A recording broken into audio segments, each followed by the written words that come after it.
High সবাইকে, কেমন আছো তোমরা সকলে? আশা করছি সকলেই খুব ভালো আছো and welcome back to my new blog. আর এর সাথে সকলকে জানাই মেরি ক্রিসমাস। আজকের দিনটা ছিল হলো 25শে ডিসেম্বর।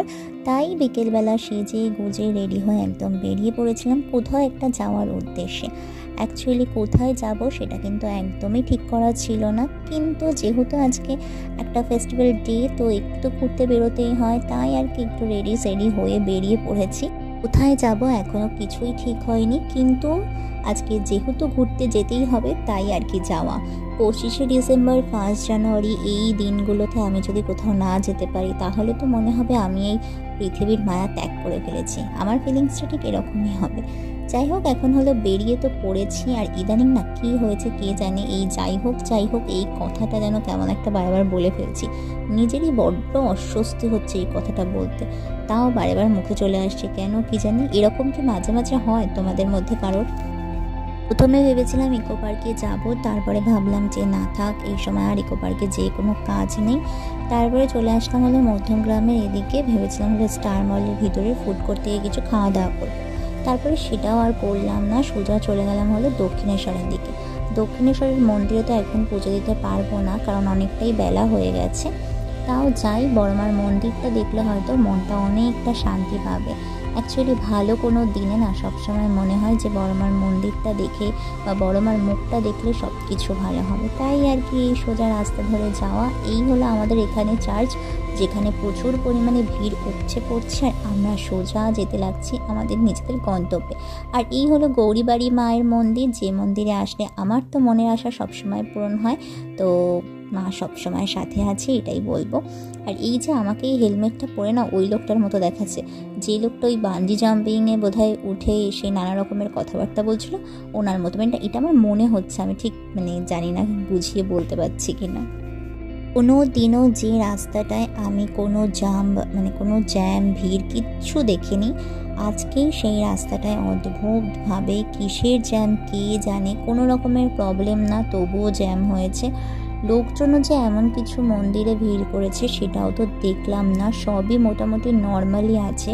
হয়তো বড়মার কাছে পুজো দিতে অনেকেই এসেছিল, কিন্তু তারাও বোধহয় পুজো কমপ্লিট করে ফেলেছে দুপুরের মধ্যে। আর এইখানে ঠিক এই রকম পরিমাণে ভিড় এই রাস্তাটায় আমার আসার মধ্যে কোনো দিনই আমি দেখিনি এতটা পরিমাণে এরকম রাস্তা পুরো আটকে গেছে। আর এখান থেকে চাঁদটাকে দেখতে দেখো কত সুন্দর লাগছে। ইদানিং তোমাদেরকে প্রতিদিনের ভিডিওতেই চাঁদ সূর্য এইসব আমি দেখিয়েই যাচ্ছি।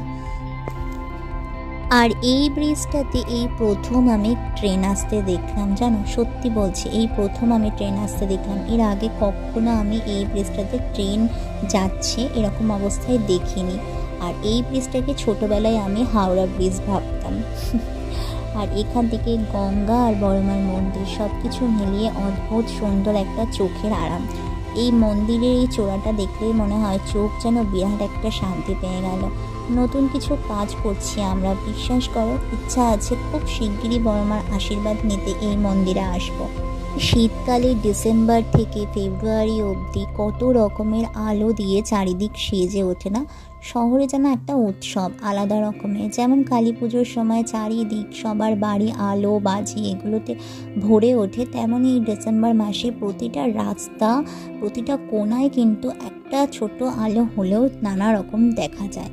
তারপরে সোজা চলে আসলাম হলো এই যে কি বলে এটাকে, এয়ারপোর্টের অপোজিটে একটা চার্চ আছে না, ওইখানে দেখলাম বেশ অনেক ভিড় হয়েছে। তো আমরা ভাবলাম যে হ্যাঁ হয়তো খুব সুন্দর ভেতরে কিছু আছে, সেটা দেখার জন্য সেই কৌতূহলবশত চলে আসলাম। আর বিশ্বাস করো এখানে কিন্তু বিরাট ভিড় ছিল, দেখতেই পারছো ভিতরেও যেরকম ভিড় ছিল বাইরেও প্রচুর ভিড় ছিল। আমরা তো ধারণাই করতে পারিনি এতটা ভিড় হতে পারে, কিন্তু ভেতরে গিয়ে আমরা অনেকটা নিরাশই হয়েছিলাম। ভিতরে এমন কিছুই ছিল না যেটা দেখার জন্য মানুষ এতটা ভিড় করতে পারে। তারপরে আমরা ওই একটু টুকটাক আর কি দেখে নিলাম, সাথে তোমাদেরকেও দেখিয়ে দিলাম। তো চলো তোমরাও দেখো আর আমিও দেখি।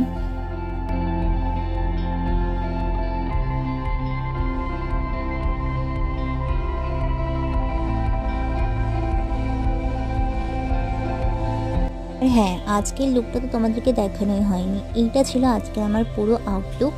আর আজকে কিন্তু আমার টপের কালার, আমার গার্ডারের কালার, আমার ব্যাগের কালার, এমনকি আমার ফোনের ব্যাক কভারের কালার সব কটাই একসাথে ম্যাচিং হয়ে গেছিলো। ব্যাগ তো আমার ভীষণ পছন্দের। আর তোমাদের সাথে না আমার বার্থডের কিছু গিফটেরও ভিডিও দেওয়া বাকি আছে। আমি তোমাদের সাথে এটাই শেয়ার করতে চাই আমার বন্ধুবান্ধবরা আমাকে কিভাবে চেনে, সেটাই শুধু দেখাবো তোমাদেরকে।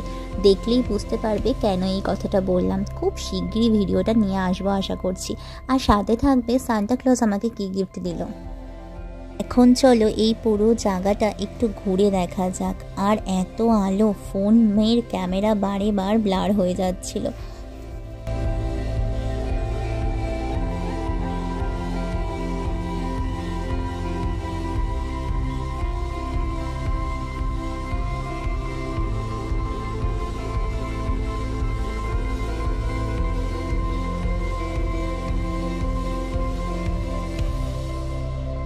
আর এই দেখো এখানে সবাই ক্যান্ডেল জ্বালিয়েছে। আর আমি সত্যি জানতাম না এইখানে ক্যান্ডেল জ্বালানোর জন্য এইটুকু জায়গা দেবে। আমাদের বারাসাতে যে চার্চটি আছে ওখানে কিন্তু অনেকটা জায়গা দেয় যারা ক্যান্ডেল জ্বালায় তাদেরকে, মানে জ্বালানোর জন্য এবং প্রে করার জন্য। ভিতরে বেশ সুন্দর একটা জায়গা আছে যেখানে সবাইকে ঢুকতে দেয় এবং খুব সুন্দরভাবে সেই জায়গাটা সাজায়ও। এবছর তো আর ওখানে যেতে পারলাম না, সামনের বছর যদি যাই তোমাদের সাথে ওই জায়গাটা শেয়ার করব। আশা করছি তোমাদের ভালো লাগবে। এখান থেকে বেরিয়ে আমরা সোজা চলে আসি এই স্টার মলে। স্টার মলের ভিতরেও প্রচুর পরিমাণে ভিড় হয়েছিল। আমাদের প্ল্যানিং ছিল প্রথমে এখানের ফুড কোর্টে খাওয়া দাওয়া করার, কিন্তু এত পরিমাণে ভিড় হয়েছিল যে এখানের এই সিঁড়িগুলো পুরো খারাপ হয়ে গিয়েছিল। লোকজনের এর ওপর থেকে চলাচল করতে ওরা বারণ করছিল। তো আমরা এত ভিড় দেখে চলে এসেছি। আর এইখানে এসে তো আমার নিজের জন্য এত সুন্দর একটা জিনিস পছন্দ হয়ে গেছে না, মনে হচ্ছিল হাতে যদি এখন পয়সা থাকতো আমি এক্ষুনি এই সব জিনিস কিনে ফেলতাম। কারণ ওই জিনিসটা ছিল অনেক এক্সপেন্সিভ। তাই আর কি দুঃখ বুকে চেপে নিয়ে স্টার মলের ভিতরে আরও দু একটা জায়গায় ঘুরে ফিরে চলে আসতে হলো। এখন এই জায়গাটায় আমি দাঁড়িয়েছিলাম আমার কটা ছবি তুলে দেওয়ার জন্য। এই জায়গাটায় বেশ সুন্দর ছবি হচ্ছিল। তারপরেই সোজা চলে এসেছিলাম আমাদের পছন্দের ক্যাফে বাং ক্যাফেতে। আজকে ক্রিসমাসের জন্য তো সাজিয়েইছে, তাছাড়া আজকে ওদের 3rd ইয়ার অ্যানিভার্সারি। এটা আমরা যাওয়ার পরে জানতে পারলাম। খাবার দাবার সবই অর্ডার দিয়ে দিয়েছি। তারপরেও ওরা আমাদেরকে আরও কিছু জিনিস, যেমন ধরো এই পপকর্নটা আর সাথে কোল্ড ড্রিঙ্কস, মানে এই দুটো জিনিস কিন্তু আমাদেরকে ফ্রিতেই দিয়েছিল। কারণ আজকে ওদের 3rd ইয়ার অ্যানিভার্সারি আর তাছাড়া ক্রিসমাস, আমার মনে হয় অ্যানিভার্সারির জন্যই মেন এটা গিফট করেছিল। তারপরে এখানে খুব সুন্দর করে আজকে ক্যাফেটা সাজিয়েছিল। গত বছরও দেখেছিলাম ঠিক এমন করেই সাজিয়েছিল। গত বছর অবশ্য আমরা ক্রিসমাসের দিন আসিনি, ক্রিসমাসের অনেক পরে এসে এই বেলুনগুলো দেখেছিলাম। দেখে ভেবেছিলাম যে হয়তো কারোর বার্থডে ছিল, না হলে এই ক্রিসমাসের জন্যই এটা এত সুন্দর করে সাজিয়েছিল। তোমাদেরকে পুরোটা দেখিয়ে দেওয়ার চেষ্টা করলাম। আর হারটা একটা করেছিল, ওইটা দেখাতে পারলাম না, পরে কখনো এর মধ্যে আসলে ওটা থাকলে অবশ্যই দেখাবার। এই হলো বাংকাপের গেটটা, এইভাবে সাজিয়েছিল, যেটাও খুব সুন্দর লাগছিল দেখতে। এক কথায় অপূর্ব সুন্দর লাগছিল। আমার তো এদের ডেকোরেশন খুব ভালো লেগেছে। আর সত্যি কথা বলতে বাং ক্যাফের প্রতিটা স্টাফের ব্যবহার না ভীষণ ভালো। ওদের এত সুন্দর ব্যবহার যার জন্য তোমার বারে বারে এই ক্যাফেতে আসতে ইচ্ছে করবে। আমরা কিন্তু প্রথম দিকে এই ক্যাফেতে আসতাম না, এখন কিন্তু প্রায় সময়ই এই ক্যাফেতে আসি। যত আমাদের যদি সময় হয় তখন আসার চেষ্টা করি বন্ধুবান্ধবরা সবাই মিলে। তো আজকে এই তো খাওয়া দাওয়া কমপ্লিট করে এখন বেরিয়ে গেলাম। আর আজকের ভিডিও আমি এখানেই শেষ করছি।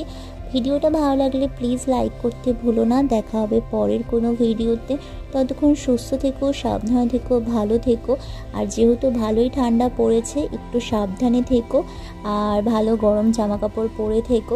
তো চলো, টাটা।